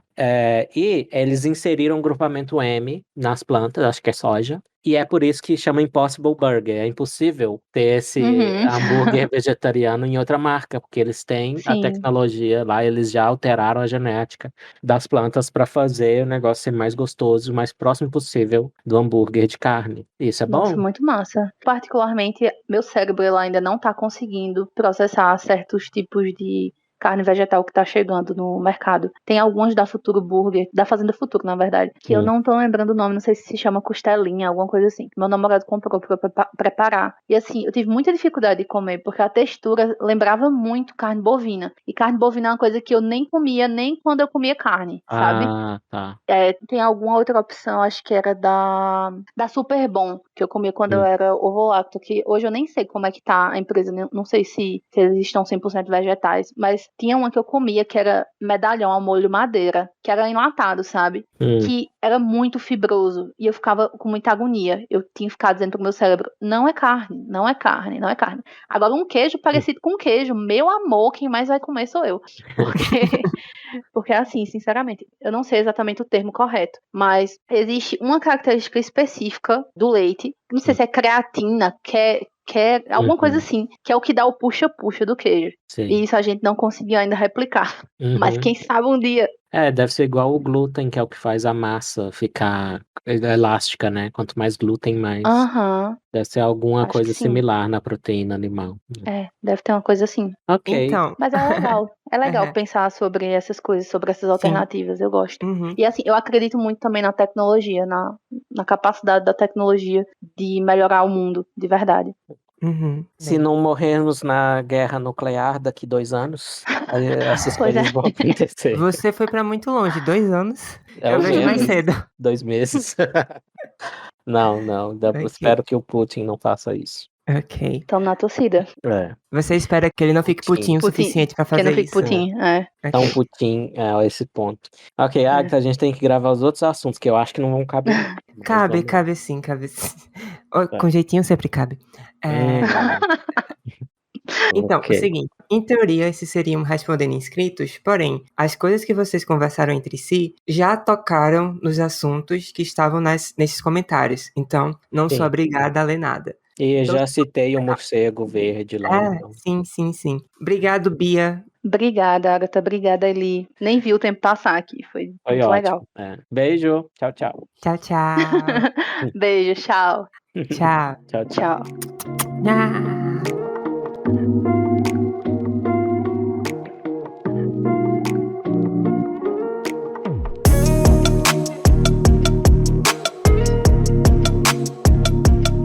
É o seguinte, o Gustavo falou o seguinte sobre o episódio com o Francisco Ratso sobre aborto. Considerando a importância de conhecer diferentes argumentos e visões para formar uma opinião própria sobre a moralidade de interromper uma gravidez, esse é provavelmente o podcast misógino mais cuidadoso com a mulher já produzido no mundo. Também fiquei desnorteado com a divergência respeitosa. Não estou mais acostumado com isso. Você tá no Twitter e você desacostuma mesmo. Diante das evidências apresentadas, aqui por mim posso dizer, tenho orgulho de ser patrono, mas todo episódio do Toblock é prêmio. Olha que fofinho. Adorei. Quero mais desses. Leia sempre esses. Mas eu vou ler outros assim. Você quer que eu te mande? Mande aí no chat pra eu ver. Tá bom. Ok. Você quer que eu leia o quê? O que tá aí? Tudo? Ok. Eliel. Será que é o Eliel Vieira com quem eu debati? Era o Eli Vieira ateu versus Eliel Vieira cristão. Isso uns mais de 10 anos atrás. Talvez. Quem Então, sabe? não sei se é ele, porque ele tá sem sobrenome. Então, o Eliel diz: discussão de alto nível, parabéns. Eu também defendi a posição do Eli há alguns anos. Porém, transicionei para a posição pró-vida, em razão do argumento de que, mesmo aquele embrião no estágio inicial, já guarda em si todas as potencialidades para se tornar um ser humano completo, bastando tão somente o passar do tempo, algo que não está sob o controle humano. Trata-se de uma etapa necessária, ou seja, todo ser humano necessariamente passará por essa etapa mais primitiva, sem as partes neurais. Assim, mostra-se até mesmo injusto defender que ele possa ser abortado, já que, por uma questão de tempo, ele teria as características necessárias para gozar da proteção jurídica. E aí, respondendo ao Eliel, no YouTube veio o MVC, e ele disse: perfeito, esse argumento refuta qualquer discurso pró-aborto. Inclusive, coloquei esse argumento num grupo do Telegram e o Eli apelou para o ad hominem, pois não soube refutar-me. Enfim, o trabalho dele. Enfim, o trabalho dele é ótimo, mas ele está errado neste aspecto. E há uma terceira resposta a ambos anteriores, que é do Anderson Clayton. E o Anderson disse: uma dúvida sobre a questão da potencialidade. Isso não fica subjetivo demais? Espermatozoides e óvulos têm o potencial de virar um ser humano. Quando usamos a camisinha, estamos interrompendo artificialmente o processo. Demarcar essa potencialidade de se tornar um humano completo após a fecundação não seria o mesmo princípio da interrupção do processo até a 12ª semana? E aí o Eliel, o primeiro comentarista, volta respondendo ao Anderson: penso que não. Nem os espermatozoides, tampouco os óvulos, possuem potencialidade por si sós de se transformarem em humanos completos, de forma autônoma, somente a partir da fecundação e formação da célula-ovo e nidação, essa potencialidade existirá. Daí em diante, quem age é apenas o tempo. Então, vejo uma diferença gritante nesses casos. E penso que o princípio é diferente do marco da 12ª semana, pois nesse caso, toma-se como referência a formação de redes neurais. Ocorre que antes desse marco, já se tem um ser humano que em breve terá as tais redes, bastando passar o tempo. E aí? E aí que o Anderson trouxe um bom argumento. Eu já tinha respondido a tudo isso. Talvez a razão de eu ter perdido a paciência com o MVC foi que isso já está no meu texto publicado em 2016. E ele continuou repetindo um ponto que eu já respondi. Então, quando as pessoas se engajam dessa forma num debate, não há quem não perca a paciência. E o argumento da potencialidade, eu respondi ele de duas formas. Uma é essa que o Anderson fez uma alusão. Então, o Anderson está dizendo há um potencial no espermatozoide e no ovócito. O termo técnico do óvulo é ovócito 2. Tem o ovócito 1 no processo da meiose. O óvulo seria termo para já fecundado, mas isso é meio arbitrário. Em inglês eles chamam o ovócito de egg e todo mundo entende. Ovo, eles chamam de ovo mesmo. Então mulheres botam ovo em inglês. Parabéns. Caramba, você acabou de chamar todas as mulheres do mundo de galinhas? Bem, eu já fiz o meme lá do empoleiramento, então isso complementa a minha misoginia. Então o Anderson tá no caminho, eu acho, melhor, que dá uma visão mais correta, não só porque concorda comigo, porque eu, na verdade, usei na conversa com o Hatsu um pouquinho disso, quando eu disse que, bem, você está dizendo que o meu período de 12 semanas é meio arbitrário, e eu expliquei porque não é exatamente arbitrário, mas sim um período seguro antes do desenvolvimento de funções neurais. E eu disse, pode parecer para você que o seu critério da fecundação, ele é claro, distinto, separado, discreto, em vez de contínuo, mas não é assim. Ele é muito mais contínuo do que parece, no sentido de a mudança não é tão dramática. Então, antes da fecundação, você já tem ali uma célula grande, o ovócito 2. Depois da fecundação, você tem ali uma célula grande, acrescida de mais 23 cromossomos, e aí eles se organizam, né, para formar o zigoto, e aí vira o zigoto. Mas esse virar o zigoto não tem uma correspondência na natureza, não aparece achievement unlocked lá em cima. Não aparece você, tipo no videogame, quando você tá jogando. Então, Mas assim, eu acho que o que ele tá querendo te dizer é que pra ele, aquele momento exato da fecundação, por mais que não tenha uma mudança drástica, seria esse evento discreto que estaria separando. Sim, aí ele diz que é um evento discreto que firma, então, a potencialidade, que ele está dizendo que a potencialidade do zigoto é diferente da potencialidade de um espermatozoide isolado ou de um ovócito isolado. Que é verdade, mas aí o que eu disse pro Hatsu é, uma pessoa, se você quer tratar um zigoto como pessoa, eis o meu problema com isso. Uma pessoa não pode ser congelada e descongelada ao bel prazer ou com um certo protocolo. Então isso serve para mostrar que não é tão claro que o zigoto é uma pessoa. Outro que não houve tempo de eu usar e que eu uso nesse meu texto de 2016 é o zigoto é uma célula única. Ele começa a se dividir. E aí, algumas divisões depois, se você separar uma célula da outra, tem toda a potencialidade. Toda. Você só precisa separar uma célula da outra. Então, vamos supor que são 8 no estágio de 8 células. Então, em vez de ser um potencial de uma pessoa só, são de 8. Então, primeiro que pessoas não se reproduzem como bactérias por bipartição. Nem esse é o principal ponto, mas ao não concretizar o potencial das outras 7, você está cometendo um crime, porque do ponto de vista moral, não interessa muito se uma coisa é natural ou artificial, porque se você igualar natural a correto moralmente, isso é a falácia naturalista. É aquele papo de maconheiro, de que legalize já, a erva natural não pode te prejudicar. Quando prejudica, sim. Então, uma intervenção simples daria 8 pessoas em vez de uma só, e você acredita e afirma que aquilo deve ser protegido por causa da potencialidade, não, você vai estar matando o potencial de ser 8 pessoas em vez de uma só. Então, se parece absurdo, talvez é absurdo. O absurdo está em pensar que ter o potencial de se tornar uma pessoa dá direito de pessoa. Eu tenho potencial de ser muita coisa. Eu tenho potencial de ser o presidente do Brasil, mas eu não posso reivindicar direitos que são exclusivos ou privilégios de presidente do Brasil.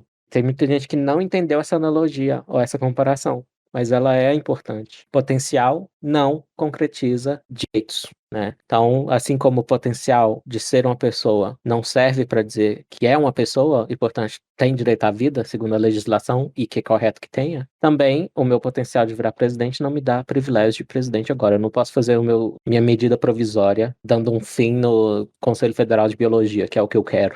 Então, Mas assim, o que ele tá dizendo, por exemplo, é que seria injusto porque seria apenas uma questão de tempo para aquele potencial de ser pessoa virar pessoa. E não é necessariamente uma questão de tempo você tá aí e virar presidente. Tem muitas outras coisas aí no meio pra isso daí acontecer, tipo você nascer de novo. Aí é o seguinte, eu acredito que ele escutando isso vai dizer, não convenceu porque ainda é só uma questão de tempo. e o que eu tô dizendo é, essa questão de tempo é um apelo à natureza. Uhum.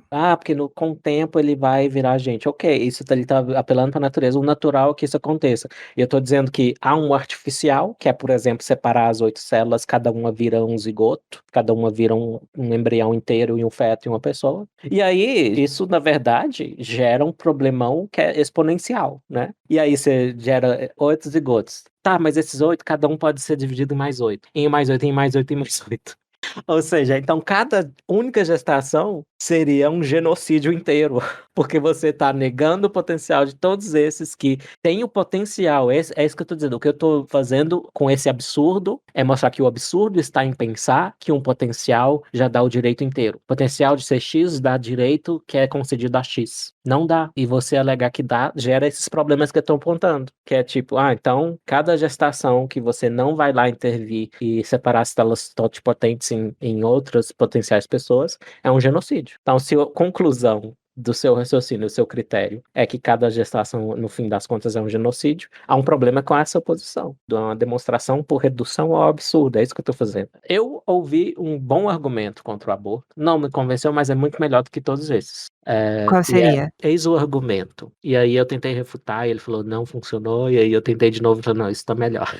Que é legal. É legal ter um Uhum. amigo assim. Meu amigo disse assim, tem um argumento contra o aborto que usa o princípio do Kripke sobre a necessidade da origem. Kripke é o Saul Kripke, um grande filósofo. É o seguinte, ninguém pode desejar sinceramente a negação de sua existência, a não ser que você dê valor à sua vida. Ora, se quisermos ser a favor do aborto, devemos desejar negar a nossa existência.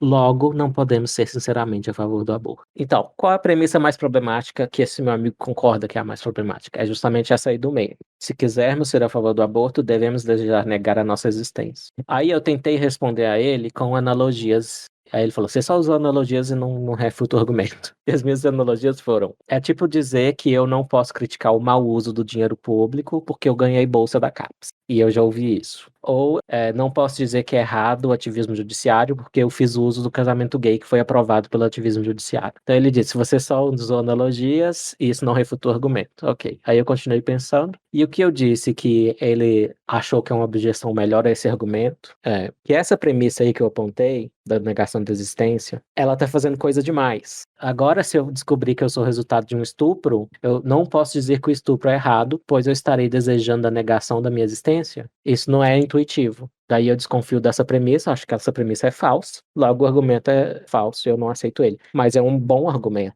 Assim, eu usei o termo pró-escolha e pró-vida para simplificar e ter um termo curto. Agora, não é verdade, eu não aceito a pecha de pró-aborto. Eu não sou pró-aborto. Eu sou a favor da descriminalização do aborto até certa faixa de desenvolvimento que eu considero ali seguro que esteja sendo interrompido uma vida, sim, mas que não é uma vida de pessoa humana. Ainda. É isso. Ok. Eu preciso parar de falar isso, eu já te falei. Eu não quero que vire o Meu meu Deus. bordão. Eu não quero que Ok. vire o meu bordão. Você está com medo que sempre que você falar é isso, eu vou começar a musiquinha de transição para o próximo bloco, né? E aí vai acabar virando o seu jargãozinho.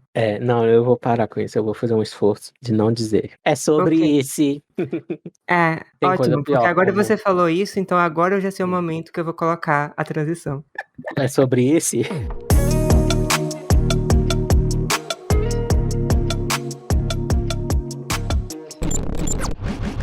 Considerações finais. Não sei. Boa sorte editando esse troço, Agatha. É isso, normalmente a gente termina com um apanhado geral, mas nesse caso, o apanhado geral não cabe nem nas minhas mãos. Então a gente termina aqui Uhum, mesmo, é sobre isso. uhum. É sobre esse. Obrigado, cancelados, pela sua audiência. E, mais uma vez, fica o convite para serem patronos, Uhum. chibolete.org/podcast. Olhe, é o que eu tô te dizendo. O vídeo de reação barra análise do vídeo do Spotnix ficou muito bom. Vale a pena, entendeu? E a gente convida vocês a escolherem outros conteúdos pra gente analisar. Outras coisas que fazem sentido pro formato do boletim. Porque a ideia toda é que conversas em que não é necessário apelo visual se tem no podcast. E coisas que é necessário ou muito interessante que tem um apelo visual, como é o caso de você estar assistindo a um vídeo e analisando, se faz no boletim que é em vídeo. Então estejam abertos para compartilhar suas sugestões e é isso, né? E quem sabe é você o próximo a participar, como participou a Bia. Exato.